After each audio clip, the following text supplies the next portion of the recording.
Doctor Mohammad ইউনূসের প্রতি সমর্থন জানিয়েছি এবং ওনাকে আমরা অনুরোধ করেছি, আহ্বান জানিয়েছি যে গণঅভ্যুত্থানের যে প্রতিশ্রুতি রক্ষায় উনি দায়িত্ব গ্রহণ করেছিলেন সেই দায়িত্ব সম্পন্ন করেই যাতে উনি সিদ্ধান্ত নেন যে কোনো বিষয়ে।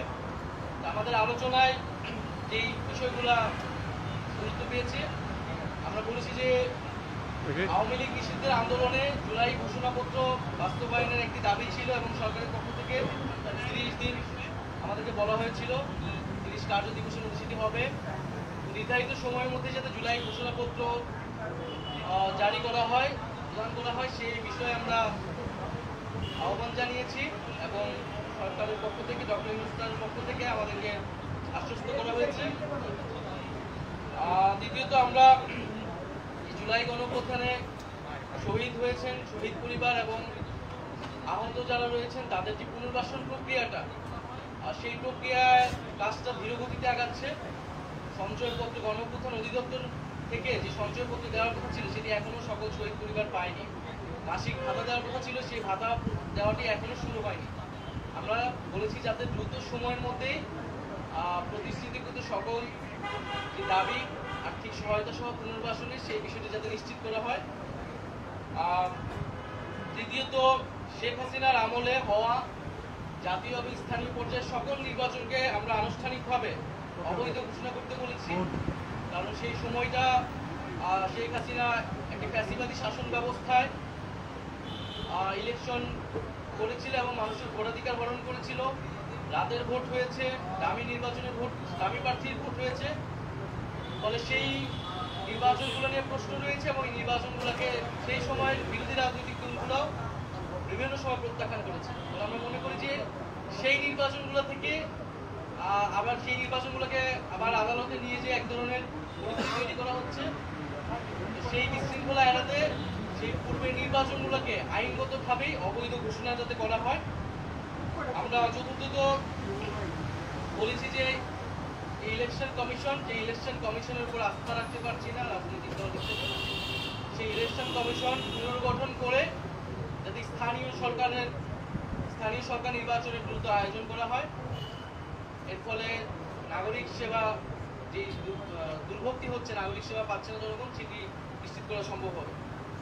আর সর্বশেষ আমরা বলেছি যে বিচার, জুলাই গণহত্যার বিচার এবং যে সংস্কার প্রক্রিয়া চলমান এবং সংস্কারের যে জুলাই সনদ ঘোষণা হওয়ার কথা এবং যে আমরা নির্বাচনের কথা বলছি, গণপরিষদ এবং আইনসভা নির্বাচন, এই তিনটি সমন্বিত একটি পরিকল্পনা, সুনির্দিষ্ট পরিকল্পনা বা রোডম্যাপ যাতে একত্রে সরকার ঘোষণা করে এবং আমাদের যে গণঅভ্যুত্থানের প্রতিশ্রুতি ছিল সংস্কার, বিচার, সেটি এর মধ্যে দিয়ে আসলে বাস্তবায়ন করা সম্ভব।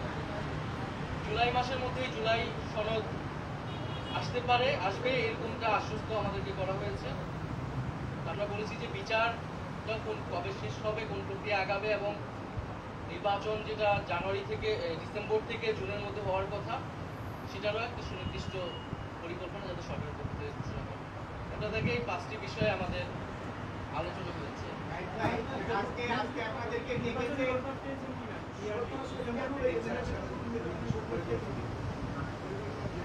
আমরা একই সাথে সমন্বিতভাবে 3টা বিষয়ের একত্রে একটা রোডম্যাপ চেয়েছি, যেখানে জুলাই গণহত্যার বিচার, সংস্কার বা জুলাই সনদ এবং আমরা যে গণপরিষদ এবং আইনসভা নির্বাচন যাচ্ছি সেটি সমন্বিত একটি।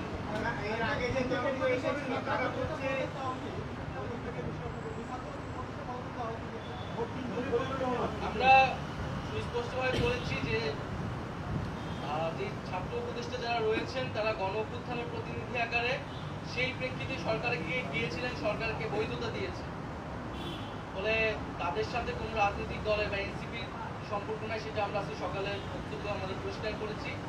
বরং গণঅভ্যুত্থানের প্রতিনিধি আকারে তারা গিয়েছে, গণঅভ্যুত্থানের আকাঙ্ক্ষা বাস্তবায়নে কাজ করছে আরো সকল উপদেষ্টারা একত্রে।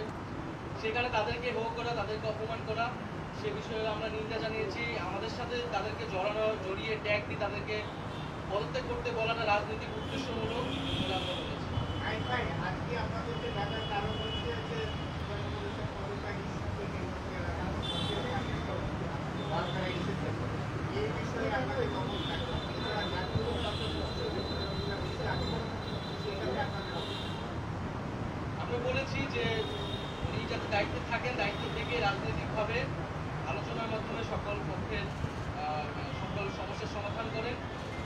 রাজনৈতিক দল নয়, বরং জনগণ এবং যে গণঅভ্যুত্থানকারী ছাত্র জনতা তাদের আহ্বানে তিনি দায়িত্বে এসেছেন।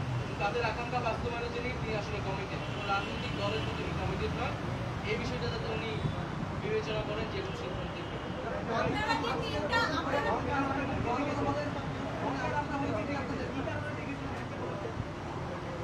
বর্তমান যে পরিস্থিতি, সেই পরিস্থিতি নিয়ে আলোচনা করতে উনি কাজ করতে পারছেন না, বা সে বিষয়ে উনি দায়িত্ব ছেড়ে দেবেন কিনা এই বিষয়ে ওনার অনেক চিন্তা ভাবনা রয়েছে। এটা তো অলরেডি মিডিয়া এবং সোশ্যাল মিডিয়ায় এসেছে, সেই প্রেক্ষিতেই আজকের এই বৈঠক।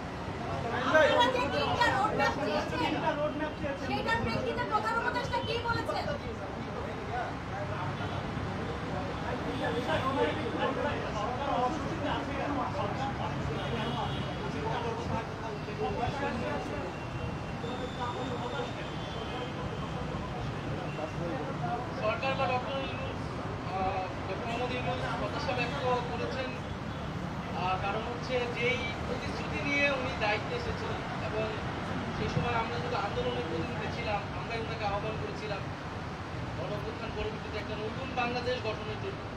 এবং শুধু ডক্টর মোহাম্মদ ইউনূস বা এই সরকার নয়, সেই সময় যারা আমরা আন্দোলন করেছিলাম, ফ্যাসিবাদ বিরোধী রাজনৈতিক দলের নেতৃবৃন্দ সকলেই কিন্তু সেই প্রতিশ্রুতি জনগণের কাছে ব্যক্ত করেছে যে একটি নতুন বাংলাদেশ এবং সেটি সংস্কারের মধ্য দিয়ে নতুন বাংলাদেশ পাওয়া সম্ভব।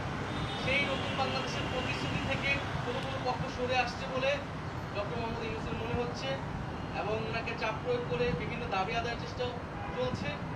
এর ফলে আসলে এইভাবে ওনার পক্ষে কাজ করা সম্ভব নয় এবং সংস্কার বা পরিবর্তন আনা সম্ভব নয়।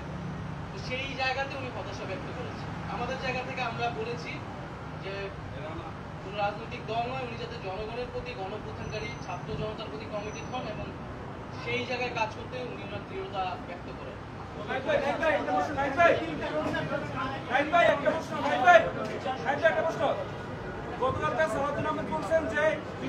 ভাই ভাই বলে যান।